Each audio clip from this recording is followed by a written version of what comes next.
Good morning, नमस्कार। कैसे हैं आप लोग। जन सेवा केंद्र नरौली के ऑफिशियल यूट्यूब चैनल पर आप सभी का स्वागत है। आज हिंदी भाषा के अंतर्गत हम अध्ययन करेंगे कारक विषय के बारे में, जिसे अंग्रेजी में केस कहा जाता है। केस कारक क्या है? किसी भी वाक्य में जिस शब्द का संबंध क्रिया से होता है, जिस शब्द का संबंध क्रिया से होता है उसे हम कारक कहते हैं। अब कैसे हम जान पाएंगे ये क्रिया क्या कर रही है? क्रिया तो हो रही है, कार्य हो रहा है, लेकिन उस कार्य का कर्ता पर क्या प्रभाव पड़ रहा है, या कर्ता उस कार्य को किस लिए कर रहा है, उसका कारण क्या है? तो इस चीज को जानने के लिए हमें पढ़ना होगा कारक, केस, है ना। क्या परिभाषा है इसकी? वाक्य में जिस शब्द का संबंध क्रिया से होता है उसे कारक कहते हैं। क्रिया से संबंध प्रकट करे, क्रिया से किस रूप में संबंध हो रहा है वो बताने वाले शब्द जो हैं उन्हें हम कारक कहते हैं, और इन्हें विभक्ति या परसर्ग या बाद में जुड़ने वाले भी कहा जाता है। अर्थात हम कारक को कहीं कहीं विभक्ति भी कह देते हैं, कहीं कहीं परसर्ग भी कह देते हैं, और कहीं कहीं बाद में जुड़ने वाले शब्द भी कहा जाता है। अर्थात हमारी क्रिया से संबंध स्थापित करें, क्रिया से संबंध स्थापित करने के लिए हम कारक चिन्हों का प्रयोग करते हैं। जैसे मैं लिख रहा हूं तो मैं किस चीज से लिख रहा हूं? चाक से लिख रहा हूं, है ना।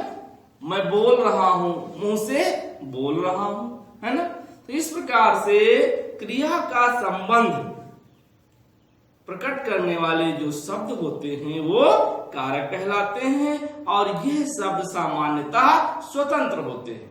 स्वतंत्र, किसी चीज पे निर्भरता इनकी नहीं होती है, स्वतंत्र होते हैं और संज्ञा या सर्वनाम के साथ प्रयोग किए जाते हैं। संज्ञा या सर्वनाम के साथ प्रयुक्त होते हैं, समझ गए। तो क्या है, हिंदी में जो ये परसर्ग हैं ये प्रत्ययों के विकसित रूप हैं। हमने प्रत्यय पढ़ा था ना, प्रत्यय याद आ रहा है? तो प्रत्यय का विकसित रूप ही कारक बन गया, परसर्ग बन गया, और परसर्ग को ही हम कारक कहते हैं, उसको ही हम विभक्ति कहते हैं, है ना। तो कौन कौन से चिन्ह होते हैं? हिंदी भाषा में 8 प्रकार के कारक माने गए हैं। ये देखो, ये विभक्ति चिन्ह है, इनको हम परसर्ग भी कह सकते हैं, विभक्ति चिन्ह भी कह सकते हैं। ने, को, से के द्वारा, के लिए, से, का, की, के, में, पर, हे, अरे, ये 8 प्रकार के हिंदी भाषा में कारक होते हैं, है ना। अगर ये कारक या ये परसर्ग या ये विभक्ति चिन्हों का प्रयोग वाक्यों में ना किया जाए, वाक्यों में ना किया जाए, तो हम किसी भी वाक्य का सही प्रकार से अर्थ स्पष्ट नहीं कर सकते, सही प्रकार से अर्थ स्पष्ट नहीं कर सकते हैं। जैसे मैं लिख रहा हूं, मैं चौक से लिख रहा हूं, उससे आ गया ना, कारक आ गया। इससे न लगा तो मैं चाक लिख रहा हूं, कोई शब्द बनेगा सही। चाक से लिख रहा हूं, जैसे आप लिखते हैं, आप पेन से लिख रहे हैं, है ना, कॉपी पर लिख रहे हैं। तो इस तरह से कारक चिन्हों को लगाने से हमारा जो वाक्य है वो सही अर्थ देने लगता है, सही वास्तविकता हमारे समाज में समझ में आ जाती है। इसीलिए हम भाषा में कारक चिन्हों का प्रयोग करते हैं, है ना। आइए देखते हैं हिंदी भाषा में कारक के भेद। कितने भेद हैं? हिंदी भाषा में कारक के 8 भेद हैं, जिनको हम पहले कर्ता कारक, कर्म कारक, करण कारक, संप्रदान कारक, अपादान कारक, संबंध कारक, अधिकरण कारक और संबोधन कारक। इस प्रकार से इन 8 कारकों के अलग अलग नाम होते हैं, और प्रत्येक कारक का अपना एक चिन्ह होता है। जिन्हें हम परसर्ग कहते हैं या विभक्ति चिन्ह कहते हैं, है ना। उसकी पहचान कैसे करेंगे ये भी हमने बता दिया है, उसका अर्थ क्या होता है ये भी हमने बता दिया है। आइए एक एक का ध्यान से अध्ययन करें। हमने लिख दिया था पिछले वीडियो में, आप लोग कहते थे कि सर जी ऐसे बता देते हैं तो लिख नहीं पाते हैं, गड़बड़ हो जाता है, इसलिए हमने लिख दिया है। अब स्क्रीनशॉट ले लीजिए या आराम से इसको नोट करिए, कोई दिक्कत नहीं है ना। आज जो हम बता रहे हैं उसे देखिए। सबसे पहले आता है जिसे हम विभक्ति चिन्ह में सबसे पहला कारक आता है कर्ता कारक, प्रथमा। कर्ता कारक की विभक्ति चिन्ह क्या होती है, ने होती है ना। पहचान कैसे हम पाएंगे, किसने या कौन, किसने यह कार्य किसने किया, है ना। तुम कौन हो, ये इस तरह से यदि वाक्य आ रहे हैं, कार्य अर्थ क्या होगा, कार्य करने वाला। राम ने कार्य किया, श्याम ने थप्पड़ मारा, मोहन ने पेन चलाया। इस तरह से यदि कहीं पर ने आ जाता है विभक्ति चिन्ह तो हम पहचानेंगे किसने या कौन से, और अर्थ क्या होगा, कार्य करने वाला, है ना। आइए दूसरे पे आते हैं। दूसरा होगा हमारा कर्म कारक। कर्म कारक का विभक्ति चिन्ह या परसर्ग क्या है, को। कर्म कारक का क्या है, को का अर्थ क्या होता है, देखिए कहीं गलत ना कर दें, ने, किसने, कौन और कार्य करने वाला। कर्म कारक में क्या है, को किसे या क्या, और जिस पर क्रिया का फल पड़े, जिस पर क्रिया का फल पड़े, है ना। हमने उदाहरण भी लिखा है, आइए यहीं से एक साथ उदाहरण भी देखते हैं, देखते जाते हैं, है ना। कैसे हम उदाहरण में जान पाएंगे। जैसे कर्ता कारक है, कर्ता कारक में किसने या कौन या कार्य करने वाला, किसने कार्य किया। हम यहाँ देख रहे हैं श्री कृष्ण ने, देखिए आपका प्रथम कारक आ गया श्री कृष्ण ने। आप द्वितीय कारक कर्म कारक, कर्म क्या है, को किसे या क्या, पहचान आएगी किसे, किसको कार्य, किसके लिए कार्य कर रहे हैं, किसे और क्या कार्य कर रहे हैं, जिस पर क्रिया का फल पड़े। क्रिया जो की जाएगी उसका फल किस पर पड़ रहा है। हम उदाहरण की ओर देखते हैं, श्री कृष्ण ने कंस को, किस पर फल पड़ रहा है, कंस को, कंस के ऊपर। तीसरा है करण कारक। करण कारक क्या है, से के द्वारा, किसके द्वारा, हम पहचाने कैसे आएगा, किससे या किसके द्वारा, किससे कार्य किया गया है या किसके द्वारा कार्य किया गया, उस साधन का नाम आना चाहिए, है ना। हम अर्थ इसका क्या होगा, जिस साधन से कार्य किया जाए, यानी कार्य हम जिस साधन के द्वारा कर रहे हैं वो साधन जो है वो हमारा करण कारक है, तृतीया विभक्ति, है ना। चतुर्थी क्या है, संप्रदान। संप्रदान है को, के लिए या को, किसके लिए काम कर रहे हैं, या इसके क्या, किसके लिए हम काम कर रहे हैं या किसको ये काम सौंपा गया है, कौन कर रहा है।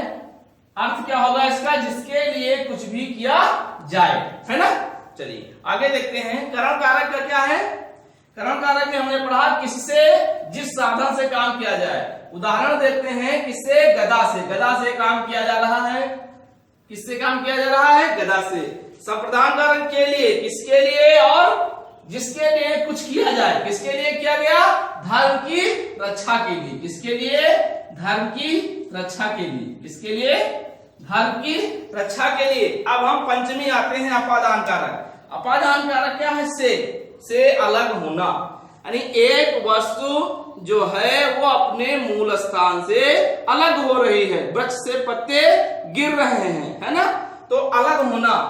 तो पहचान क्या होगी, कहां से अलग हो रहा है, कहां होगा, और फिर इसका अर्थ क्या होगा, जिससे कुछ अलग हो रहा हो, किस चीज से अलग हो रहा हो। हम उदाहरण में आएंगे, सिंहासन से, कहां से, सिंहासन से अलग हो रहा है ना। अगला है षष्ठी विभक्ति, संबंध। संबंध है का, की, के, रा, री, रे। कैसे पहचानेंगे, किसकी, किसका, किसकी। संबंध है, किसका है, किसकी है या किसके हैं। क्या होगा, जो संबंध प्रकट करे, जो संबंध प्रकट कर रहा है, ये किसका है या किसकी है, किसके हैं, तो कहाँ है, मथुरा के। किसका संबंध कहां से है, मथुरा से है, मथुरा के। अब आते हैं सप्तमी अधिकरण। अधिकरण है में पर, में पर। में कैसे जानेंगे, किसमें या कहां पर, किसमें हमने कार्य किया है, कहां पर कार्य किया है। क्या अर्थ होगा, जो क्रिया का आधार हो। क्रिया का आधार क्या है, कहां पर कार्य किया जा रहा है, जो क्रिया हो रही है वो कहां पर हो रही है। उदाहरण में हम देखते हैं क्रिया कहां है, राज दरबार में। हमारी क्रिया कहां हो रही है, राज दरबार में हो रही है। फिर संबोधन, संबोधन है हे अरे। हम कैसे जानेंगे, जिन शब्दों से संबोधित किया जाए। किसको संबोधित कर रहे हैं, कर्ता को संबोधित कर रहे हैं। उस कार्य के होने के बाद हम कर्ता को किस प्रकार से संबोधित करेंगे ये बताया जा रहा है। तो कैसे संबोधित कर रहे हैं, हे कृष्ण, हे अरे संबोधित कर रहे हैं, है ना।